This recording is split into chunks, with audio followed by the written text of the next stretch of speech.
Assalamualaikum warahmatullahi wabarakatuh.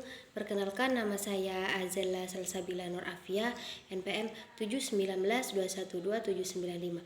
Di sini saya akan menjelaskan tentang konflik dan stres kerja. Konflik adalah suatu pertentangan yang terjadi antara apa yang diharapkan oleh seseorang terhadap dirinya, orang lain, organisasi, dengan kenyataan apa yang diharapkannya. Pandangan konflik. Pandangan konflik terdiri dari 3, yaitu pandangan tradisional, pandangan perilaku, yang ketiga pandangan interaksi. Bentuk konflik dalam organisasi. Konflik hierarki, yaitu konflik yang terjadi pada tingkatan hierarki organisasi. Konflik fungsional, yaitu konflik yang terjadi dari bermacam dua fungsi dalam organisasi. Konflik staf dengan kepala unit, yaitu konflik yang terjadi antara pemimpin unit dengan stafnya, terutama staf yang berhubungan dengan wewenang atau otoritas kerja. Konflik formal informal, yaitu konflik yang terjadi yang berhubungan dengan norma yang berlaku di organisasi informal dengan organisasi formal. Penyebab konflik koordinasi kerja yang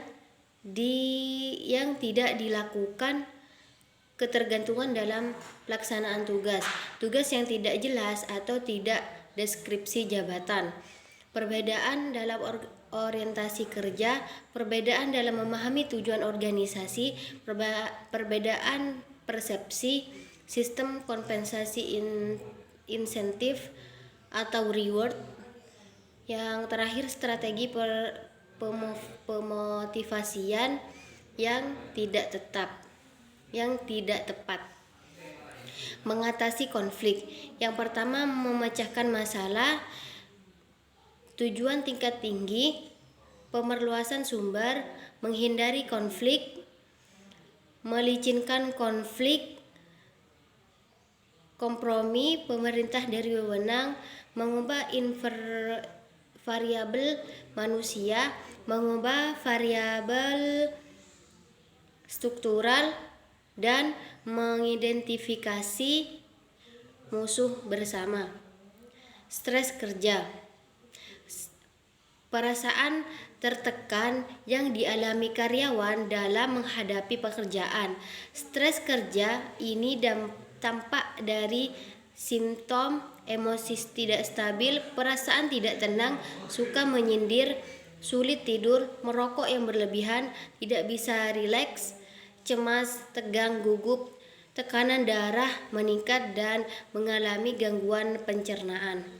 Penyebab stres. Yang pertama, beban kerja yang dirasakan terlalu berat, waktu kerja yang mendesak, kualitas pengawasan kerja yang rendah, iklim kerja yang tidak sehat, otoritas kerja yang tidak memadai yang berhubung dengan tanggung jawab, konflik kerja, dan perbedaan nilai antara karyawan dengan pemimpin yang frustasinya dalam kerja.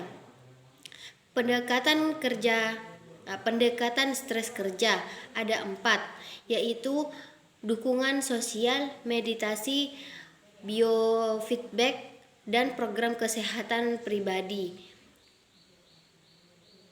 Cara mengatasi stres kerja, yaitu dengan menjaga pola sehat, pola harmonis, dan pola patologis. Untuk menghadapi stres dengan cara sehat dan harmonis, dapat dilakukan dengan 3 strategi. Yang pertama, memperkecil dan mengendalikan sumber-sumber stres, menetralkan dampak yang ditimbulkan oleh stres, dan meningkatkan daya tahan pribadi. Terima kasih. Wassalamualaikum warahmatullahi wabarakatuh.